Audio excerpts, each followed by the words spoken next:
చతుష్పాద జంతువులు అంటే 4 కాళ్ళ జంతువులు, తర్వాత పురుగులు, ఈవెన్ పురుగులు కూడా పురుగుల రూపానికి మార్చేస్తున్నారు దేవుడిని. అంటే దేవుడు ఇట్లా ఈ మనిషిలాగా ఉంటాడు, లేకపోతే ఈ పురుగులాగా ఉంటారు, లేకపోతే ఈ జంతువులాగా ఉంటారు అని మార్చేస్తున్నారు. మరి వాళ్ళని తెలివైన వాళ్ళు అనాలా, ఏమనాలి? అక్షయుడు ఒక దేవుని మహిమను. అక్షయుడు అంటే ఇమ్మోర్టల్. అక్షయుడు అంటే చావు లేనివాడు, చావు ఉండదు, పాడైపోదు, కుళ్ళిపోదు, ఇరిగిపోదు, అరిగిపోదు. అక్షయుడు అంటే చనిపోడు, పగిలిపోడు, ఇరిగిపోడు, కుళ్ళిపోదు.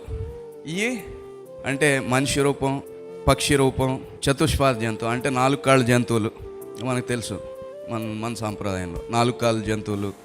తర్వాత పురుగులు కూడా పురుగుల రూపానికి. అవేమో క్షయమైపోయాయి అంటే చచ్చిపోతాయి, లేకపోతే కుళ్ళిపోతాయి, లేకపోతే ఇరిగిపోతాయి, పగిలిపోతాయి, లేకపోతే దుమ్ము పట్టిపోతాయి, తుప్పు పట్టిపోతాయి. దేవుని అక్షయత ఎక్కడ? దేవుని మహిమ ఎక్కడ? ఇవి పాడైపోయేవి, పగిలిపోయాయి, ఇరిగిపోయాయి, కుళ్ళిపోయాయి, చనిపోయాయి, ఇవి ఎక్కడ? వీటిని ఎలా దేవుడుగా కొలుస్తాం అని ప్రశ్నిస్తున్నారు పౌలు గారు. మేము తెలివైన వాళ్ళమని అనుకుంటున్నారు, కానీ వాళ్ళు అవివేకులు అయిపోయారు, బుద్ధిహీనులు అయిపోయారు, ఫూల్స్ అయిపోయారు అని చెప్తున్నారు. ఎట్లా ఫూల్స్ అయిపోయారంటే దేవుడు అక్షయుడు, ఆయన అక్షయతనే క్షయమైపోయాయి అంటే పాడైపోయే, పగిలిపోయే, ఇరిగిపోయే, కుళ్ళిపోయే, ఇంకేమన్నానండి వాటికి మార్చేస్తున్నారు. అంతే కదా మనిషి రూపం. ఎంతమంది మనిషి రూపం అనగానే మనం అంటే దేవుణ్ణి నమ్మిన వాళ్ళు కూడా మనిషి రూపాన్ని ఆరాధిస్తూ ఉంటారు. ఎంతమందికి క్రికెట్ ఇష్టం అనేది ఓకే, ఒక తీరు, కానీ పిచ్చి ఇకను దానికోసం ఏదైనా వదిలేయగలం.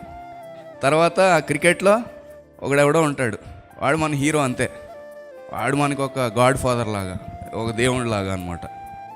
అంతే కదా, అట్లా ఉంది పరిస్థితి. లేకపోతే ఒక లీడర్, ఒక రాజకీయ నాయకుడు, లేకపోతే ఒక పార్టీ. సో మనం కూడా బుద్ధిహీనులు అయిపోయినట్టే.